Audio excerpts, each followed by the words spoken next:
Ultimate Hoops Nation, Izzy Aquafast here with Kavaarian, Money Williams. You hit a big three to tie the game in regulation. Was it the hair or was it your jump shot? I think it was the hair. No, just play. It was the jump shot. I was open, had a wide open shot, so I took the shot, believed in myself, and I hit it. Yeah, I mean, it looked good right when you released it, no doubt about it. In the overtime period, you literally took over. You missed the regulation shot to kind of win the game, but you made up for it in the overtime. Take us through the overtime. Was it basically set up for you to take over, or what was the deal there? Nah, we worked as a team, and I was the one that came up explosive. We worked the ball around. I got the open shots. My teammates believed in me just as well as I believed in myself. We took the game. Awesome. How bad did Gino want to win this rec title? It's the only one that's eluded him. He's been trying to get it for 3 years now. How excited is he? He's very excited. We didn't even see him in the huddle afterwards. He was probably next door celebrating or something. Yeah, I heard him screaming. Hey, if there was a Finals MVP, you easily got it. I mean, you destroyed 5-5 yesterday. Today you carried this team. Rod was being guarded by Greg Wells, who did a great job on him. Yeah. Nobody could really contain you. They put Michael Franklin on you, but I mean, you're the most explosive guy in rec. Are you guys going to come back to Bloomington with the same roster? What are you guys doing next season? Well, we just got to see how things play out. See us next season. Are you coming back? Maybe. All right. Thanks, Money. Ultimate Hoops Nation. Izzy Aquafast here with the GM of Bulls North and Bulls South. Gino, you finally got your first rec title after your national championship and your open championship. Take me through, I guess, the last 3 years you trying to get this thing. What does it mean? This means a lot right here, man. As you know, it's been like 3.5 years, and a couple of times I come close, Final Four, and just could never see them get over the hump. You got to hear all the negative criticism. They'll never win. They're just a good regular season team. They're just Roger Powell. You hear all that.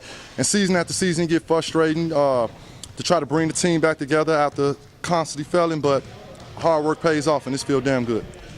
I mean, you guys played a great game to start. It got really sloppy in the second half. You guys squandered a 10-point lead with about 2.5 minutes left. I mean, did you guys think it was over? Because you guys were playing like it. And just take me through the last 2.5 minutes. Well, honestly, I think some of the guys did believe that it was over with. I believe sometimes the Big Smash have a reputation of losing confidence and giving up in the game, and I don't know if that's what they took them for, but they seek their opportunities and they made a comeback, and we almost lost the game. We didn't panic, though. We've been there. If you can recall the first game, if Romeo Nelson don't hit the three, then we're not here right now. Maybe some other team or some other GM is holding this trophy. So we never panic. We know we have one of the best offensive team. Our defense is not all the way there yet, but we never panic and we kept the faith. Yep. Somebody mentioned yesterday that the Bulls had a similar run to the finals as the Turtles did from a few seasons ago. You guys played the 10 seed, the 17 seed, the 18 seed, and the 22nd seed. You didn't play anybody in the top 10. Does it take away from the title, or is it just kind of how things happen and you just kind of take it in stride and go for it? I mean, did you feel that your team kind of coasted to the championship, or is this league really that deep? I mean, kind of talk about that. You've been around for a while. I 100% would agree. I told Reid a couple of weeks ago that the league has come a long way. When I first started playing in the league, it was basically the Celtics, the Turtles, and everybody else. It really didn't count. But the reason why I don't look at it that way, because I had a #1 ranked Bulls North, and we got eliminated in the first round by the same team that we beat in the finals. So anybody can get beat. As you said the other day, the regular season don't mean nothing. It's all about the playoffs. So I don't look at it no different than if we would have went through the Nets, the Turtles, or the Rebels. This championship is well deserved. Yep, and you mentioned earlier, I mean, you had a loss in the family. Sorry to hear about that, but at least this will make it feel a little bit better and kind of get you going, bringing the same squad back next season? We're going to celebrate over the weekend, and we'll discuss it this weekend, but I just want to say rest in peace, Mom. I love you. Rest in peace, Granny. And I did it. All crowns. Thanks. Hey, sorry to hear about it, and congratulations. Thank you. All right, Ultimate Hoops Nation. My name is Reid Nelson. This is Izzy Aquafast. This is This Week in Rec Championship Edition. Question right off the bat. Have you seen a better Gold Cup final than that game right there? And I'm talking the finish, not like the quality of game. A better finish.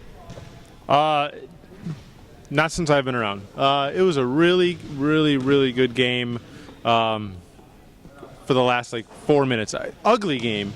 the last 4 minutes, but it was a really good game watching Big Smash lose a lead and then get down by double digits, and then, the Bulls probably turned the ball over 5 times in a row.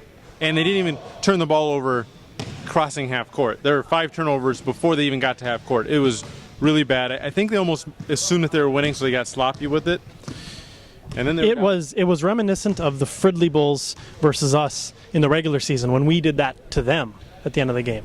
Yeah, it looked really bad. And for a second I thought there's no way that the Bulls can lose this game. And then when Big Smash were up 3 with I think 20 seconds left, or maybe 30 seconds left, I thought, all right, Big Smash can definitely seal this.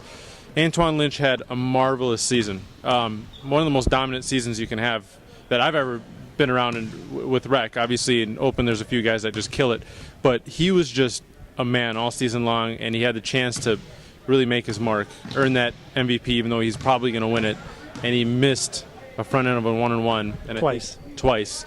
And that's just how the cookie crumbles. He took Big Smash all the way to the finals, and he just couldn't seal the deal. I feel awful for him, but he's a hell of a player. So, congratulations to the Bulls. Gino finally gets his rec championship. He's now won an Open championship, 2 national championships, multiple draft tournaments. We are having a draft tournament October 5th and 6th in Bloomington. Sign up by September 27th. But let's congratulations to the Bulls. Bulls South. Roderick Powell's first championship. Kavaarian Williams' first championship. Jamichael Ollie's first championship. Mike Bundy's won one. So is Grant Didinsky in Open. Who am I missing? Chase. And Chase's first championship. So congratulations to all those guys. I got to be honest, it's refreshing to see some new faces lift the Gold Cup. I'm excited about that. So let's go back to yesterday. Mm-hmm. You had Big Smash losing by 40 plus, I think, to the Rebels. No, I said 20. Whatever. Briggs said 40. We met somewhere in the middle. I think we said 25 to end it, and then they ended up winning. So we didn't have a chance to recap yesterday's games, and I know they're irrelevant now. But is there anything you want to say? Patrick Magnuson separated his ankle, so he is resting comfortably right now. He will be okay, no fracture. Anything about that game yesterday you want to touch base on real quickly? Well, the Big Smash Rebels, when Pat went down, they were down 3 points. Justin Monska hits a 3 to make it 38-38, and then all of a sudden they just looked extremely flat. It wasn't the same Rebels. It's almost like they lost something, and obviously seeing what happened to Pat takes a lot out of you, and stopping the game with 10 minutes left, I think it was, while you're a team that really puts pressure on teams and you play defensive, it takes a little bit to get going, to get your energy back, and they were just flat. And Big Smash took advantage of it. Personally, I'm surprised that they were yelling at each other, but somehow they kept it together. And when you have Antoine Lynch, it's so easy for him to score. He just gets buckets whenever he wants, as long as he's not traveling. And they just took it to him at the end of the game, and I think they ended up winning by, 15? 12? So kudos to them. I didn't think they'd make it that far. And then the Bulls yesterday were able to go past 5-5. Recap that game real quick.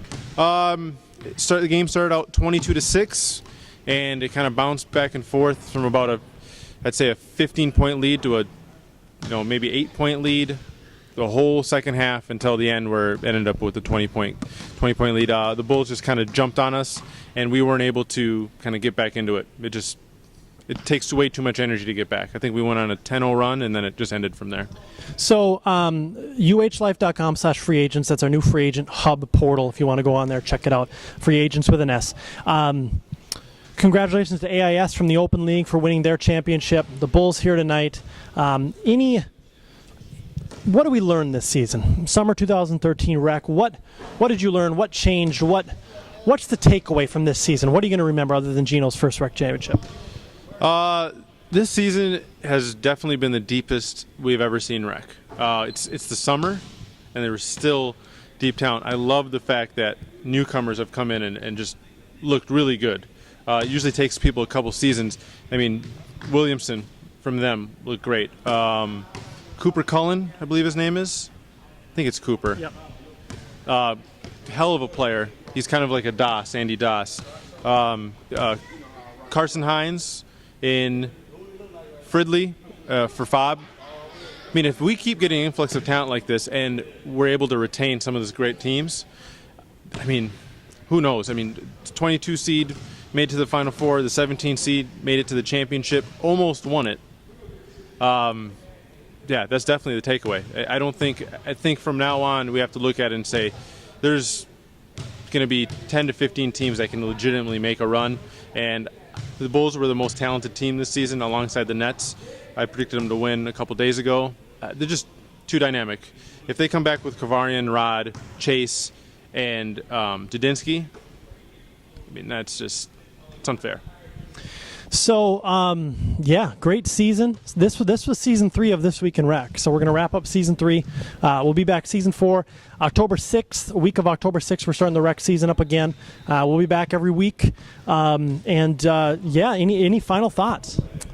You just asked me if I had any final thoughts, and I said if you had any takeaways. No, I'm asking you if you have any final thoughts. Final thoughts? No. I expect Jay Moore to maybe put away the boombox and take things seriously until he gets back to the finals, or at least to the Final Four, maybe even Elite Eight. Love Jay Moore. Love that he's back. I hope they come back with the same roster and see if they can make a run. It's nice to see that the Turtles and Rebels aren't winning any championships, so I think Monska, Pat, and Ryan Jansen's streak ends at, I want to say, 4 in a row, which is nice to see. So hope everybody comes back. It's going to be fall. I'm assuming we'll have 35 teams. Yeah, I would hope we can get up into that 35 mark. All right, everyone. Thank you. See you next season.